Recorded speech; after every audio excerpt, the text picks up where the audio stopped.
What did free agency reveal about what the Raiders are actually building on defense? Well, today, that's what we're going to explain, because if you're paying attention, there's a very clear plan starting to take shape on that side of the ball. Raider Nation, what's good? Jesse Merrick here. Welcome into another episode of the Silver and Black Sports Network podcast. Now, today, we're bringing our homie Cody Alexander from MatchQuarters.com back into the fold, and we're not just reacting to free agency. That's old news. Instead, we're diving into it all now that the dust has actually settled to find out what all those moves actually mean for the Raiders and what it tells us about what Rob Leonard wants this defense to become. We start with the first move the Raiders made, adding Taron Johnson, and why that tells us a lot about the direction that they're heading.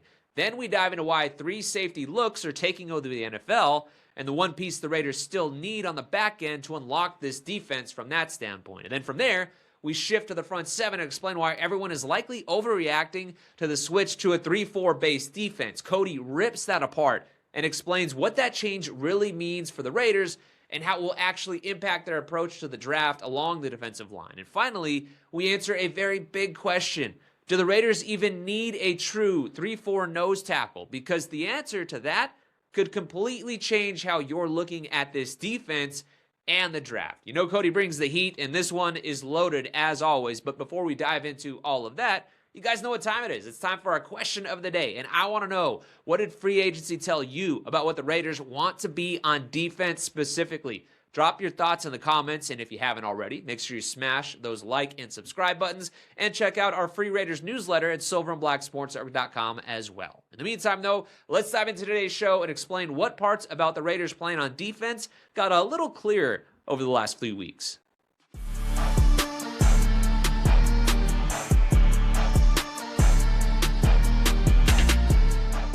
All right, Cody, free agency is officially in the books, so we know we had to get you back to kind of analyze the defense and the moves that the Raiders made in terms of like how it opens things up for Rob Leonard. And I think there's no better place to start than a move that they made right before free agency got rolling, actually. The very first move the Raiders made, which I think tells you a lot about what they want to do, and that was trading for Taron Johnson, who was going to be released by the Bills, but very clearly the Raiders wanted him. They didn't want to take that up to any chance at all. So I'm curious for you, when you see that move of Taron Johnson coming to the Raiders, what's the first thing that comes to mind about what they want to do with Rob Leonard there?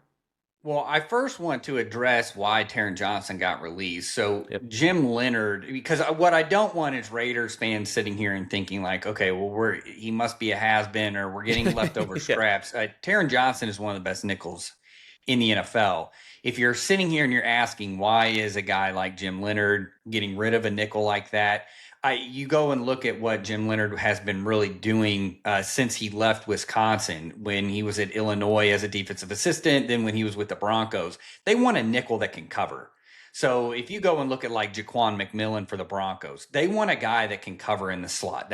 He wants to run a lot of match 3 and cover 1. So Taron Johnson is a zone nickel. He's a guy that can fit the box. So that's the transition now, the segue into what does this mean for the Raiders. What you're getting is one of the better zone nickels really in the NFL, and really has proven that over time with his time at Buffalo. So it's more or less a schematic fit thing in Buffalo than it was necessarily why. I do think another thing with fans is understand like, hey, well, he was going to get cut, right? But you don't want to get into a bidding war. You want to have the right of first refusal, right? Like, I want you on my team, and then we will figure out the payment that way. It also lessens the likelihood that somebody like a Taron Johnson hits the market, and now you're paying him top dollar at the nickel, which we now know is excess of over $30 million over probably a 3-year, $35 million contract. So I thought it was a really smart move. And what you're doing is you're really solidifying that nickel position, which I think is going to help the Raiders a lot. Yeah, no, and I think that's a great point to make of why he was available, because a lot of people look at it and like, look, he has struggled with injuries the last 2 years. You know, after having that All-Pro season 2 years ago, it's been kind of a downhill trend. So you believe he's still that same guy is essentially what you're saying, right? Yeah, I think that he can get in there and play. I also think, too, and we'll go into this, I don't think that this is going to be a nickel defense 80% of the time, like we see some of these teams playing, like, you know, the Houston Texans, for instance, where they're almost 80%, or what Seattle tried to do this year, playing really above 70%, 75% nickel. I think you can basically keep him on a snap count especially now, I think within an AFC West that is really leaning more towards multiple tight ends, 21 personnel, things of that nature. So I think that you can keep him on a little bit of a snap count, where in Buffalo, they were part of that movement of where we're 75% going to be nickel. And so now we're looking at him playing 1,000 plays. I think you can limit that and still get the production from him now that he's transitioning to Las Vegas. Yeah, this guy's got over 5,000 snaps at nickel over his career, which is insane. When you really sit back and think about it, like just wild. So let's get into that though, because I'm curious. And obviously we're projecting here because we haven't seen Rob Leonard call plays just yet. But you obviously are able to read the tea leaves and know defense better than anybody out there. So percentage-wise, what do you think we're going to see out of the Raiders in terms of how often they'll be in nickel? And outside of that, what do you think are going to be the more used groups? You said it before when you had you on. You think it's going to be more Anthony Campanelli-esque, which is a mix of everything. But what do you think we're going to see more often than not out of this Raiders defense then?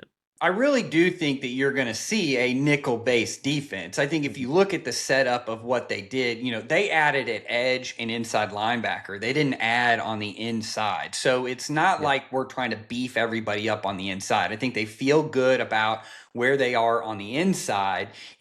We need to have an edge rotation, which I think they have a good one now, getting Max Crosby back, right? That whole deal. So if he ends up staying on the roster, I really think that you have a nice edge rotation, which helps you when you're trying to run a lot of nickel. So I do think that this is going to still be a nickel-based defense. It was last year. I don't think that's going to change. I just think that the structures, kind of the way maybe the coverages are called, are going to change a little bit. But Taron Johnson to me is basically a plug and play player in a zone-based scheme. He will be transitioning from a cover 2-based scheme in Buffalo to a cover 3-based scheme in Las Vegas, but that really doesn't change much. I think he can pretty much match out, and I think like you mentioned it, and we talked about it in a previous podcast, is I think that this is going to be an amalgamation of a couple different things. I don't think that they're going to stray too far from where they were a couple years ago with Patrick Graham, not the Pete Carroll Patrick Graham, but the Patrick Graham that we kind of know and love. I think that will be it, but we're going to inject a few of this Ravens 2.0 scheme that we've really seen with Mike McDonald and Jesse Minter and Anthony Weaver with the Dolphins, Denard Wilson, who's now with the Giants. So that whole crew, I think that's kind of where we're going to see it kind of skew towards, but I don't think that we're going to sit here and say, hey, we're going to be like the Lions and try and run a 3-4 base on every down.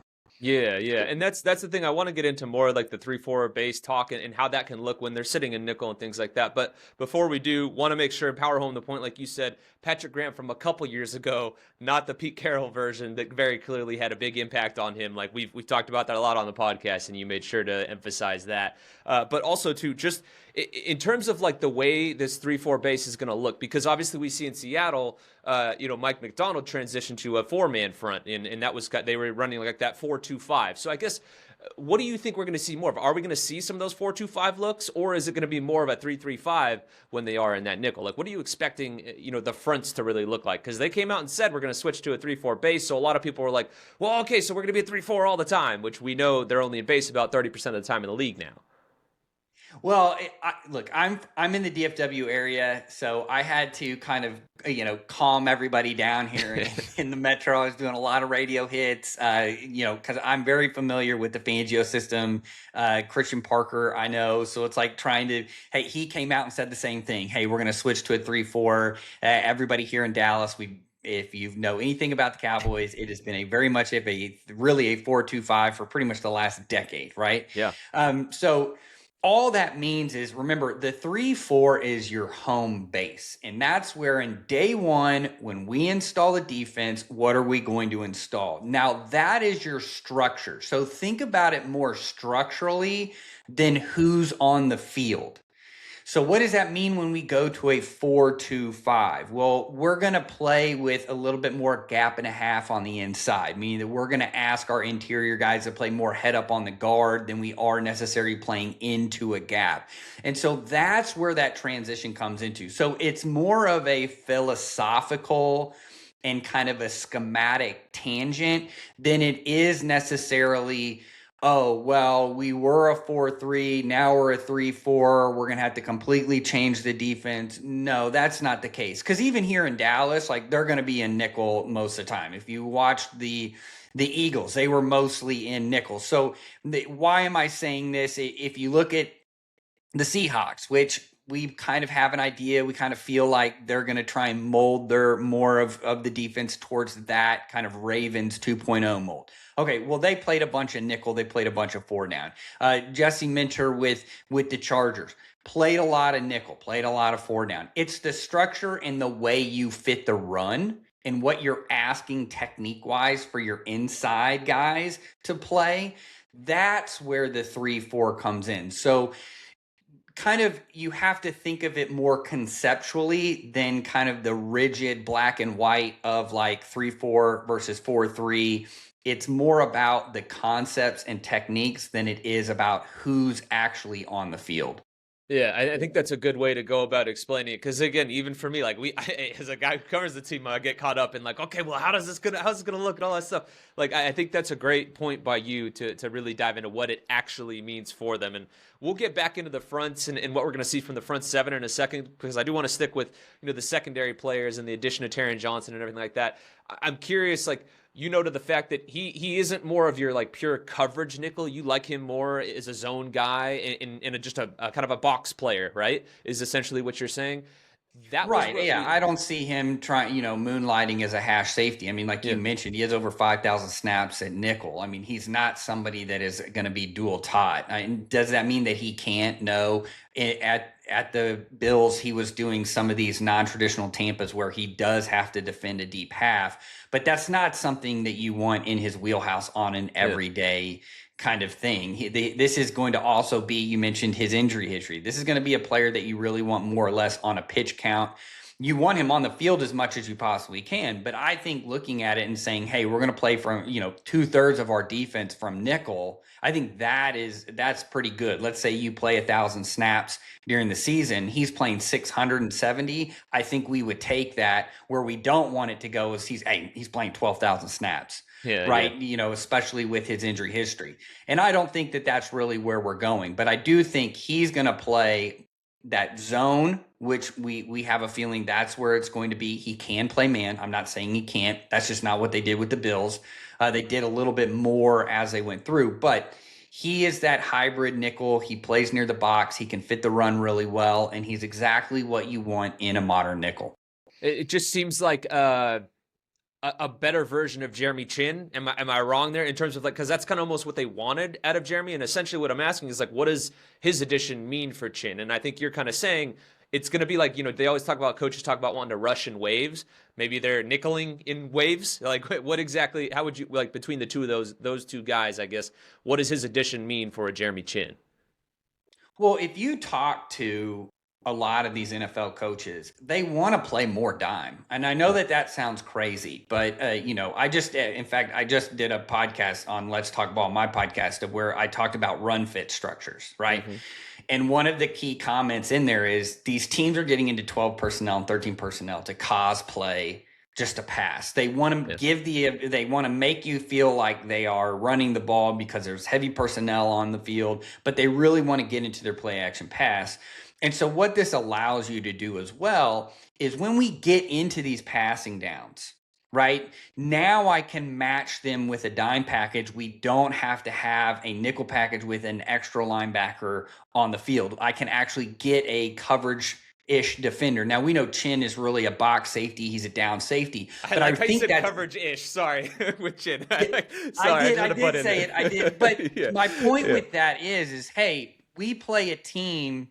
Let's say we play a team like the Rams, for instance, that they've got 12 personnel on the field. They really want to get into passing concepts that way, right? So maybe it's kind of a second and long and they come out in 12 personnel. Well, hey, we can throw our dime out there because I trust Chin in the box. So if they run at him, he's just as big as a linebacker. He's about 220 pounds. He's kind of the predecessor to a lot of like Eamon Worry that we've kind of been seeing in some of these guys guys that are coming out of like, oh, well, they're built like a 220-pound linebacker, but they can have a little bit of coverage ability. I think Chin can still play man on a tight end. And so these are the things that you start thinking of. Think of it more as matchups. Think players, not plays. Now it's more of a matchup part of it than it is anything else. And so now we can kind of, hey, it goes back to the pitch count with Taron Johnson, right? Of we can go big nickel now. We don't have to have Taron Johnson out there. Hey, we want to have a little bit more of a presence. We think they might pass right here. I want to have more of a presence, but I don't want to lose that coverage ability. We can put Chin in there. And so it gives him a more of a hybrid ability. I think you can also, it gives you a better matchup. I think everybody right now is searching for a true nickel, a guy that doesn't leave the field. He's the nickel, right? He doesn't play another position. He trains at nickel. And then on the other part of it, we need to find 3 safeties so that we can mix and match and rotate. And if I can get into a dime set, then I feel really good because now we can match up better on third downs. And now we can match up better against even teams. Like, let's say you play a team like the Carolina Panthers who love 11 personnel. I mean, it's really a spread team. The Atlanta Falcons last year, kind of in that same division, were very much of a quote unquote spread team, right? They've got Kyle Pitts, who we know is not really blocking anybody. So it gives you the matchup ability, especially in a division where we kind of see things changing, like especially with McDaniels now with the Chargers, crack toss, outside perimeter plays. Hey, they're in 21 personnel, but let's be honest, man, they're really trying to get into outside perimeter hitting, or they're trying to throw the ball into the intermediate. Well, now we have a little bit more of a matchup ability.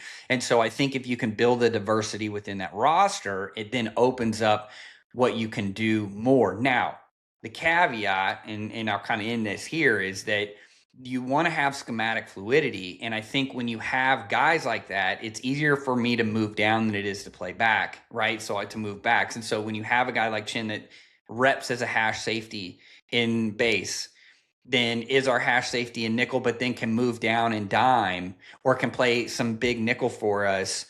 We now I don't have to change the scheme. He knows the scheme. He knows where to line up. He knows what he's supposed to do. And so we can keep our playbook all the way through, which is part of that Mike McDonald system, that modular defense or interchangeable parts. Yeah, essentially positionless basketball in football where guys, like you said, can just kind of move around, and safeties are those guys. It's like the defense's version of the tight end now on offense, the way that these guys are able to move around and play so many positions. And I think I'm glad you brought up the 3 safeties, because obviously that is so key and in vogue in the NFL right now. Looking at the Raiders roster, okay, we see a Taron Johnson who's not a safety, but we'll call him, that role just because you said he can kind of play around a little bit with that.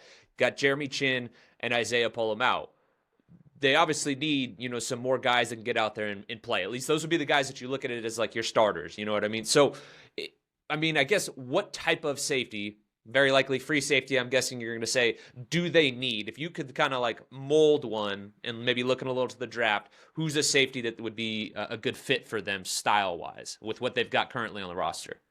Yeah, they need a hybrid hash safety. I mean, because I think like you have Palomao, who's kind of proven that he's a post safety. He can play deep. He's your deep safety. You don't really want him near the box. That's kind of why they got Chin. Chin's more of your box than he is that. So now you have a heavy box guy. You have a heavy post guy. You need a guy in the middle. You need a hybrid. A guy like a Dylan Thieneman, I think it is now.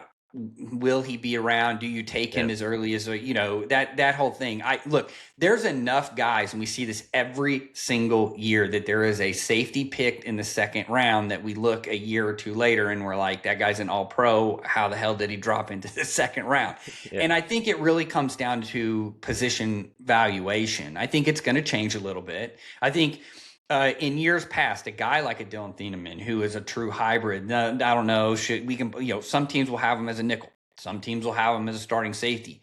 That guy, or like a Brian Branch that drops into the second round. You're like, how the hell did he drop into the second round? Or they put him at nickel and then they realize, well, man, we can put him at safety too, right? So I think we're getting a little bit better. Safety positionally wise is starting to kind of pick up in need. But no, you want a guy that can play both parts. He can play, into the boundary. He can play deep. He can play low if you need to drop him in into cover three.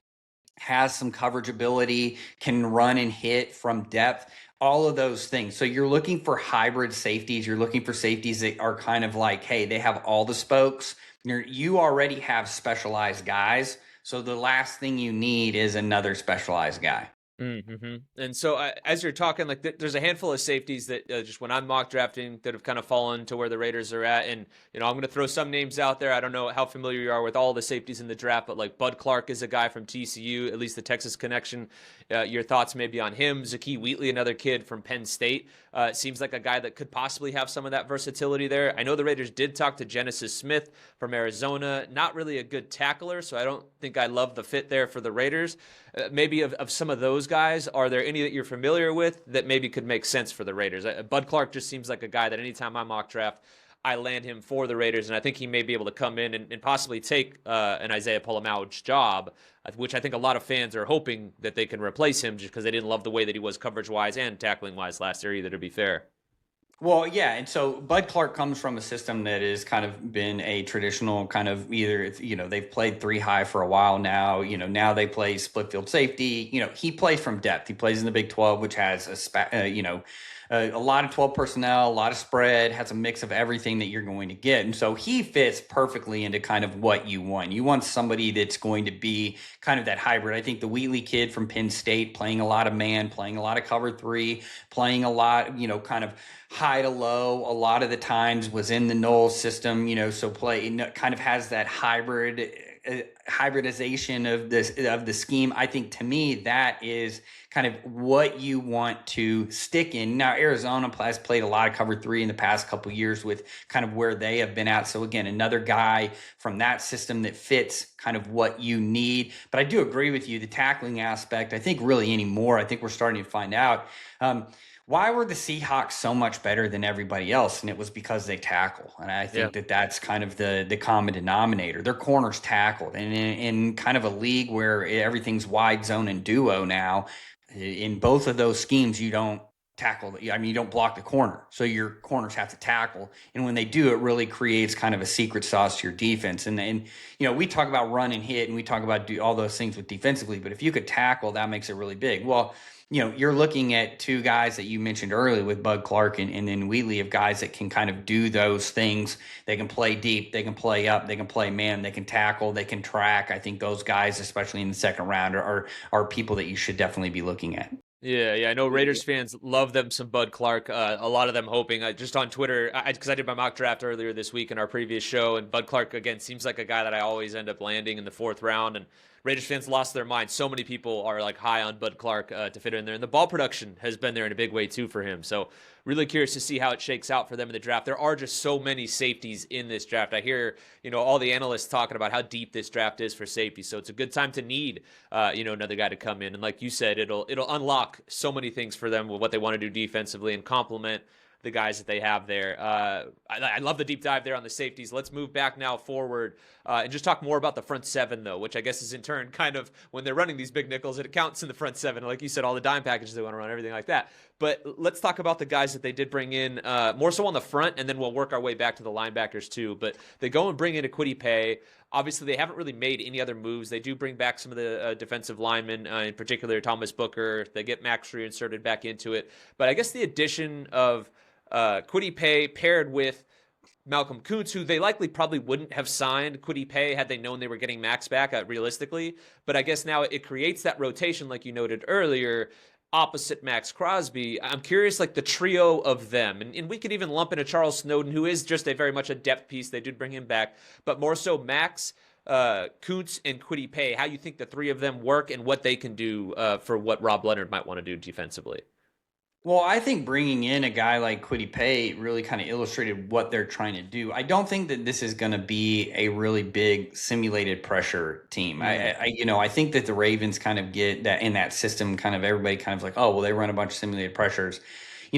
Paye actually did better when he wasn't dropping. I think when he was under guys, like Gus Bradley, where it was very much just a 4 down front, rush the quarterback. You have a really simple job. Go do it. I think he kind of struggled a little bit last year. People are wondering, like, okay, well, why? Well, Louis Anarumo was asking that defense to do a lot of different things. That was one of the reasons why the Bengals wanted to move on from him. Yeah. So I think, he wanted to get into some simulated pressures, fire zones, letting those defensive drop in. If you really look at kind of what Kwity Paye's usage was 4 years, his first 4 years in the league to where it was last year, you can see why. Like, if you're into kind of looking at the grades and things, that's probably why his grade went down a little bit. Yeah. Was one, he wasn't playing as much just because they had another rotation, but also two, asking to drop a lot. I think those three guys you're looking at now, you have a pretty solid edge group that can rotate. You don't have to, Mac, obviously, if you can have Crosby on the field 100% of the time, you want him on it as much as he possibly can. But you now have a nice kind of rotation on that. And look, every time I get asked about the draft, and look, I'm not a big draft guy. I don't do a deep dive, do a bunch of mocks or anything like that. But one thing I will tell you is, especially from a team building aspect, you want to draft edges and you want to draft corners in every single draft, and probably a receiver. Like those three positions, there's, what ends up happening is there's about, 30 or 40 of them each draft that can kind of end up playing. So you're just like, yeah, you want to kind of span those. And then maybe, hey, we hit on a guy that we didn't think in maybe a later round. And so I think like that to me is anytime that you can have rotational pieces at that, it goes back to the Taron Johnson pitch count thing. If like we're not asking, especially in a year with, let's say Crosby does stay and he's in there, he's coming back off of a knee injury.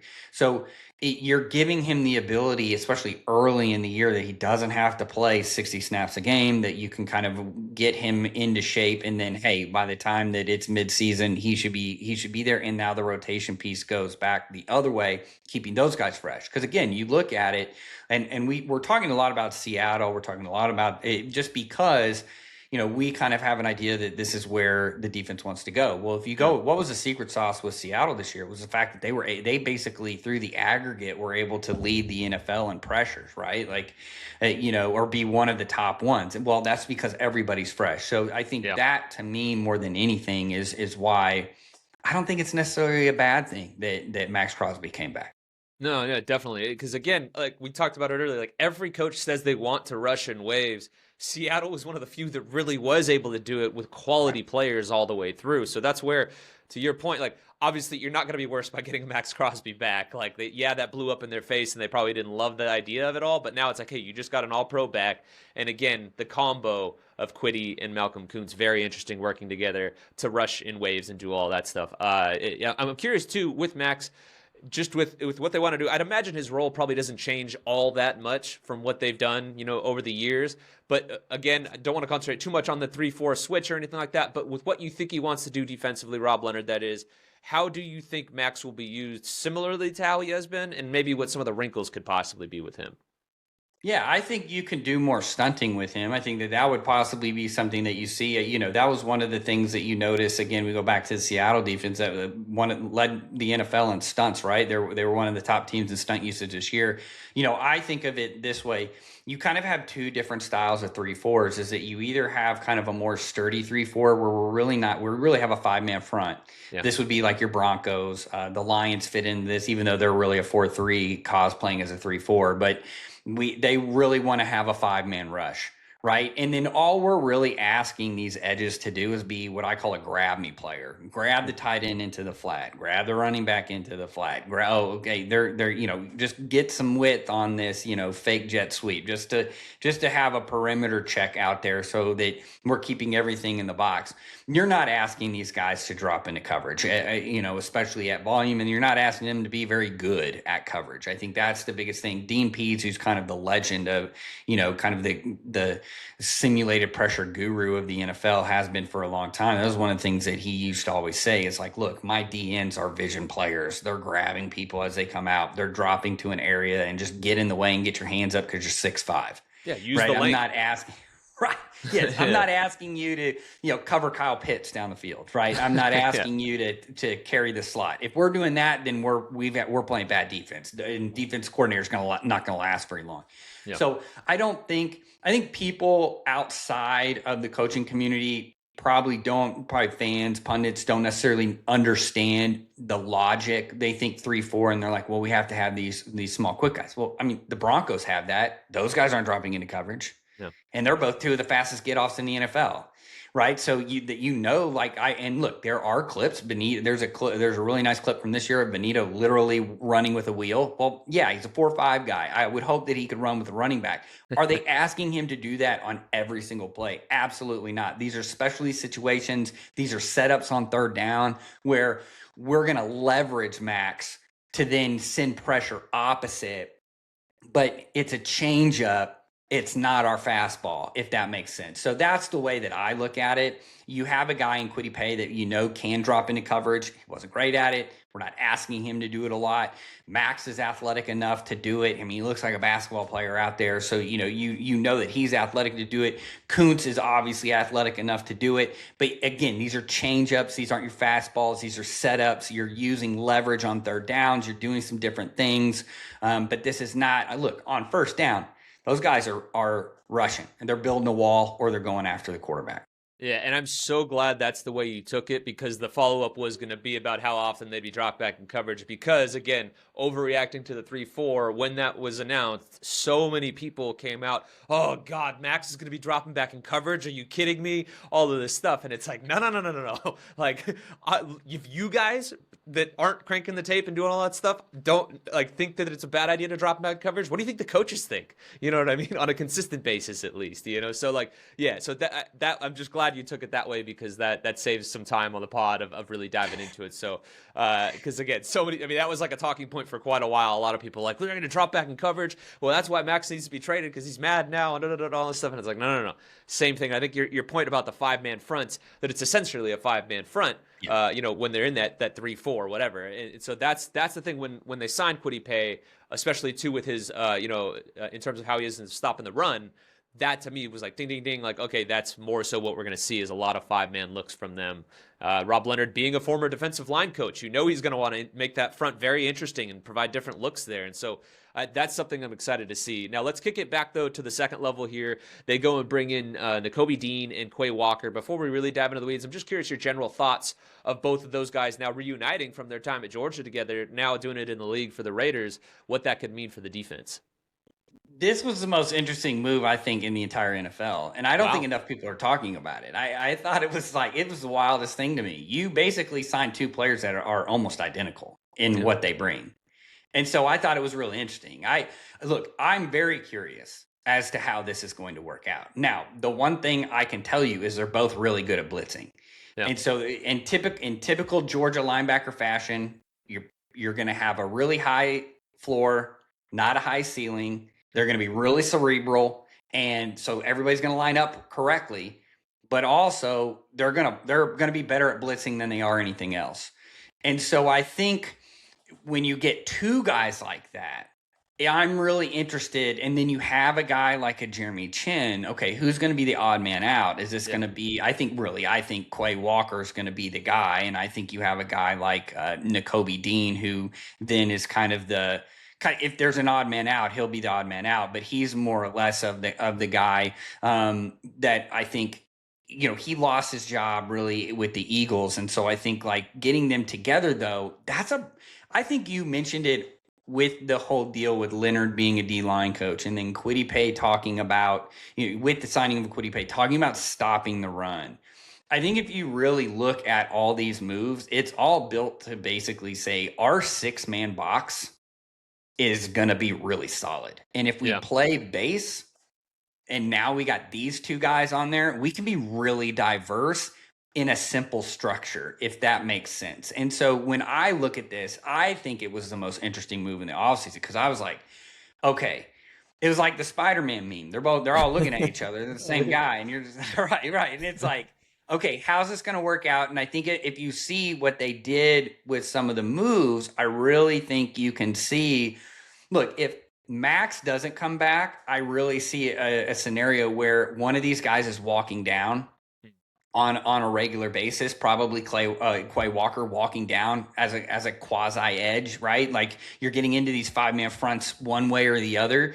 Gives you flexibility. You now can blitz both of them, and I don't have to worry about it. They basically are both the same player, which gives you another layer of I'm not making it hard on the defense. I'm making it now hard on the offense. So you don't know which guy's coming. You don't know where they're going to come from, but our structure is going to stay the same. And so anytime that you can do simple things, but then do a lot out of it. So pre-snap structure looks like a basic 4-2-5, but then we can bring anybody from anywhere. We can drop chin down. Now we can really load the box. We feel really good about that. We can kick Taron Johnson out, so not taking a beating in the box. We can do a lot of different things to where we can now match up. And so I think it doesn't, on paper, it looks weird that you sign basically two of the same player. But I think in practice, in what you've kind of mentioned with we want to be really good against the run, I think that it makes complete sense. We have the Chiefs that are doubling down. I really think the Chiefs are doubling down and they're going to try and run the ball again, right? We have the Broncos, who we know have a really good rushing attack. They want the vertical passing. Well, the only way you can really get the vertical passing is to force teams into single high coverage. The only way you force teams into single high coverage, run the damn ball, right? Yeah. Then we obviously know with McDaniels and then Harbaugh also being that extension of it, they want to run the ball too. So I really think, like, if you look at the landscape, and we've talked about this before, you want to win your division and then worry about the rest of it because you play these guys the most, right? It's the 6 games on your schedule. So you want to win that, win the division, you're going to make the playoffs. Right. So so to me, that is really looking forward. It makes a little bit more sense when you start looking at all these moves and then really where the NFL meta is really shifting on defense. Yeah, to your point, I mean, obviously, like one of the reasons why Seattle had so much success is they were able to stop the run, without bringing extra bodies and committing a ton of extra bodies to that. And that's one of the things, again, that stood out to me is like, okay, they're bringing in a lot of guys that are good, sure tacklers and run stuffers in some way, shape, or form. And so, yeah, it is interesting. You're the first person that I've heard because. Again, I am learning about a lot of these guys. Like, this is my first year doing this full time, so I'm trying to do deep dives on these different guys when they sign them. Obviously, I know of Quay and Nakobe, but in reading up on them, I was even thinking, I'm like, they do seem kind of similar. So I'm glad to hear you say that because initially I'm like, okay, well, like the way they can use a tandem, and as the more and more I dig into it, I'm like, okay. Like, I know Quay is a much bigger body, all that stuff, like, has the frame and everything, and Nakobe is not, and is more like that, like, bowling ball with knives type of guy, but, like, yeah. It still is very interesting to hear you say that, and so I'm curious to see how it works. One thing I do want to ask, because, like, I heard, so when Nakobe Dean, did end up with the Raiders, James Palmer, the reporter from The Athletic, came out and said that he had spoke to somebody in Philly and said that Nakobe had helped unlock some things for them defensively, that they were able to do that because of him and his presence. I'm curious maybe what some of those things would be, because like you're saying, you think he'll probably be the odd man out, which I've heard some other people say as well when they go to those sub packages. So I'm curious maybe addition-wise, what you think he can do that would be unique to him of what they can call out there. Well, when Zach Bond was an All-Pro, what were they able to do with Zach Bond? They were able to move him around because Nakobe Dean could lock in on the A gap. And I think if you have a guy like Quay Walker, who if you use Hafley used him as pretty much a blitzer all the time, and then when they got Micah Parsons, again. One of the reasons why is Quay Walker leaving the Packers? Well, they had Micah Parsons, who took over Quay Walker's role on those third down sub packages. Micah Parsons. They have a really athletic linebacker that they want to kind of unleash in a coverage ability. Okay, well, Quay Walker's going to get out. It's kind of the same thing with Nakobe Dean is, Zach Bond was now able to move around. Fangio can move him down, put him in the box. He could be more of a coverage defender because I don't have to worry about anything in the A-gap. I look at it, too, a lot like what Bobby Wagner brought to the Commanders and Frankie Louvu. Frankie Louvu has an all-pro season. Why? Because Bobby Wagner sits in the box. Frankie Louvu can do almost whatever the hell he wants, right? Like, we can use him any way we want. And so I think, like, when you saying that about Nakobe Dean, that's what it was. Well, then you add a guy like Jihad Campbell, who is now kind of replacing Bond with that hybrid guy. Bond now becomes more or less the green dot in the mic. That's where Nakobe Dean kind of becomes kind of the odd man out in Philly. So I don't necessarily think that it's a bad thing, or that you got two of these guys that are cast off. Remember, linebackers are much like running backs. They very rarely ever make it to a second contract. I mean, look at Devin Lloyd. Devin Lloyd was a first round pick for the Jaguars, and they let him go, and he was quickly picked up by the Panthers. And, they expect to be really, really good, with him in there, because he's athletic. He can do a lot of things. So don't think of linebackers. I think we have to really look at linebackers in a different way. You have to look at them more as like running backs, is that they very rarely make it to a second contract with the same team. And that, look, Ernest Jones is a great example of a guy that he was really good with the Rams. They're like, we can get it. We can get somebody else, jettison him. He goes to Titans. Titans like, yeah, we can live without him. And then he moves to Seattle. Now, he fits exactly with what Mike McDonald is. He's going to live there. So I think that's kind of where you are there. He unlocked the ability to really be hybrid, get into more 5-man fronts, because he can lock down the box. He can get everybody lined up. And I think that's what he's going to bring to the Raiders. Yeah, nice. That's cool. Yeah, I like hearing that with him too, because for me, he was the guy of the two of those that I was a little more intrigued by, just because what he does, he brings to the table from an athleticism standpoint, and like how effective he's been as a blitzer, when they do use him in that regard. But like you said, almost the same type of player. So I'm so curious to see how that ends up working out on the field next year. One thing before we close this out, I do want to get to, because like it's very clear when you look at the defensive line, for the Raiders right now, kind of what body type they're really missing, and that's a true nose. And so many of us, and I would love your thoughts on this. Feel free to say you guys are overreacting. They don't really need that true nose, or do you look at it and say, hey, no, this is a big hole that needs to be filled with a true nose? Because we know Adam Butler did play some nose technique when he was with the Patriots back in 2019. I believe that was the year they used him there from time to time when they would slide him inside. Thomas Booker can probably do a little bit of that. They've got J.J. Pegues, the kid they drafted out of Ole Miss last year, who is more of that body type. If you look at the roster, you can point to him and be like, okay, maybe that's the guy that they could throw out there for it. Like, is that something where you're like, hey, they really need to address that in the draft and possibly address it high in the second or third round to really solidify that? And would that unlock their defense for them? I know I just threw like 50 questions at you. No, it makes sense. I mean, they're all pretty much fun, they all pretty much go around like, do we actually need a true nose, and does he need to be good? I think that if you're gonna base a lot out of a 3-4 and you want to run a lot of base, then expect to see a nose picked in the second or the third round, or them trading. They pick early in the second and then trade up into the second to get the guy that they want, or trade up into the third to get the guy that they want. So if that happens, then you start thinking, okay, how much base are we going to play? We got these two linebackers, and then we drafted a nose. I feel like they're really hoping that they can play a lot of base, and then you're kind of mixing and matching on the back end with your safeties as kind of they're the adjusters. And then, hey, we're still going to play. Look, we're still going to play over 50% nickel, just because that's the league we play in. But we now have that ability to play base. I don't necessarily think you have to have a guy that's just like, that's a nose, right? If you're going to play a lot of nickel, there's some different things that you can do. If you want to be more pass rush centric, or we really want to get after the pass rush, you just have to be careful that you're not, robbing Peter to pay Paul, where we're too light, which is what happened with the Bills. Speaking of Taron Johnson, they were too light inside. And so you don't have a true nose. And so you start getting into trouble where you get that. But I think that as long as you have a guy that's sturdy and can really hold down, at least it can, isn't going to get pushed back on a double team, I think you'll be fine. Look, if you have a nose that can really, really press the point, or, like a Dexter Lawrence or something, that's fantastic. Or a Derek Brown, that's great. But I think what you find out a lot of times in those senses is that those guys really aren't great at pass rush. Very rarely do you get a nose that's also going to be a 5-6 sack guy. Again, that's an all pro. So I think what you see here is really, hey, we just need to be solid at that position. But if you're going to play a lot of nickel, then he's not going to be on top of the center a bunch anyway. So I don't think that you necessarily need to have a guy, but you need to have a bigger body that's going to play in that kind of that A gap area.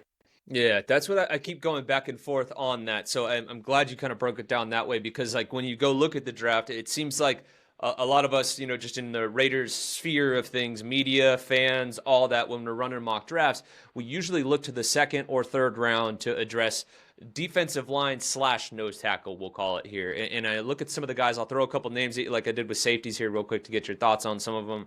And there's a lot of the true noses, those 320-pound plus guys like Ali Hunter, you see at the top of the second possibly, Dominique Orange in the third. I know Corleone from Cincinnati is another guy. Daryl Jackson Jr. of like your true nose type of guys. But then also there's a Kristen Miller too, that is a guy that is, I think he's about 310, could possibly slide around the defensive line. Like he's a guy, hearing your response to the last question, I think, okay, maybe Kristen Miller's the guy. If he's there, they lean to him to provide more of that versatility, even though he is kind of similar to some of the bodies they have in the fold right now. I'm curious for you, of the guys that I threw out there, which I know I only gave you one option that isn't a true nose, I guess, and feel free to throw some other guys out there that you think would make more sense. But what do you think about some of those names? Well, I will say this. I think here's how I want to answer this. If one of those true noses gets picked in the second or third round, I think that's the signal. And so it's not necessarily who they pick up. All those guys that you mentioned played in odd front bases. They played head up on the center a lot. They're big dudes. The Miller kid obviously is 310. He can move, diversity. So it's really more or less, I always tell people we only get about half the picture after free agency. The full picture comes in the draft when you start seeing who they go. If they go a full draft and they don't draft anybody on the interior, then you're like, oh, okay, we're a nickel-based team. That makes it really easy for me. Now I can really get into the season doing that. If they get a true nose, okay, now how much base are we planning on playing? Now I'm going to really lock in, and when coaches are talking, or what are some of the other guys that we pick up in the offseason, because there's always a few extra places that you kind of pick guys up at.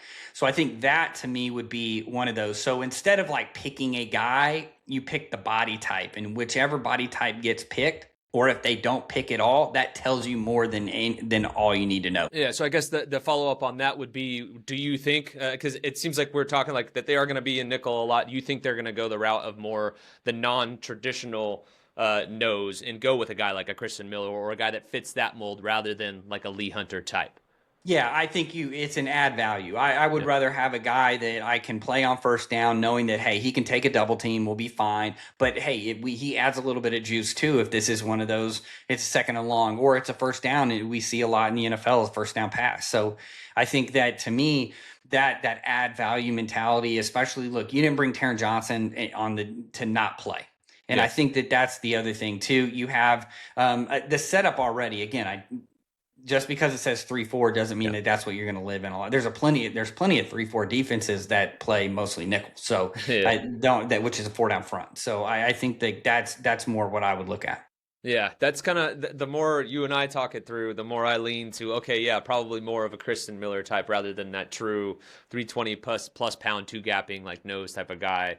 Man, Cody, as always, like I walk away learning so much, every time we talk to you. So it's always awesome. I appreciate it. I know you're doing a lot of deep dives in the off season here. The content you've been cracking out is super interesting. So what else you got cooking over the next couple of days here that folks should be on the lookout for over at matchquarters.com? Yeah, really, the past couple of weeks, I've been doing a bunch of work on 12 personnel. There's a bunch of different things, and really kind of framing it as kind of where we are within the NFL meta defensively. So I've got that coming in the next couple weeks. As I'm trucking along, I'm working from the back to the front. So I'll be covering everything as we get going. I'll have the Raiders here in the next couple weeks as well. So just be on the lookout for that. Awesome. Raider Nation will be looking out for that one big time. I cannot tell you this enough. Each and every time they're like, when are you bringing Cody back on? When are you bringing Cody back on? Like, they love you, man. They love the insight, which is awesome. So again, as always, thanks for the time, Cody, and thanks for dropping all that knowledge on us, man. Yeah, thanks for having me on. Well, look, guys, after talking to Cody, I think I might have been converted. The Raiders likely won't need that true nose tackle for like a 3-4 defense. So maybe a guy like Ali Hunter, Dominique Orange, those type of guys, like maybe you can take them off the board and instead zero in on a guy like a Kristen Miller at the top of the second round, or somebody that at least fits that mold for them defensively, who can slide across the defensive line and play a couple different roles and also slot in at nose when need be. Because again, we're going to see very many different looks from this Raiders defense. They're going to be multiple in so many ways. And I do believe by trading for Taron Johnson Jr., like we said with Cody there, they really want to live in that nickel a lot. Then it's going to be a nickel-based defense. So that's going to change things in a big way. And again, maybe we're wrong, and we'll see what their plan really is come the draft. If they do take a true, two-gapping nose tackle like we see in 3-4 defenses in that like mold, that 320-plus pound guy, then yeah, they're going to be living in base defense more in that 3-4 look. So that's going to reveal so much. I hope today gave you guys a new lens with which to view the draft, the Raiders defense, and maybe how they approach it, and just give you some answers of what the moves they make on draft day will reveal about their true plan. I obviously can't wait for it. Obviously, we got a little bit under a month to go till the draft, but I loved this conversation with Cody. As always, he brings the heat. He reveals so much to us. His mind for the game is insane, and obviously, we will bring him back on the show again after the draft to dive into all of those moves, because then by that point, we'll know pretty much what the Raiders are going to be doing defensively. Obviously, we've got a ways to get till then. In the meantime, though, guys, as always, thank you for watching, listening, subscribing. If you haven't done so yet, make sure you hit those like and subscribe buttons. And also, too, again, check us out online at silverandblacksportsnetwork.com and subscribe to that free Raiders newsletter. We're not going to spam you with emails. We only hit you with one every week on Friday mornings. Again, it's jam-packed with all the latest Raiders news, insights, and analysis to get you primed for the weekend ahead to be able to chop it up with your buddies, and you'll be in the know. So go, again, subscribe to that. It's free, and it's a great way to support our brand, this channel, the growth of it, all that stuff. But again, thank you guys for making it this far. Hope you enjoyed the show, and we'll catch you again on Tuesday. Take it easy, guys.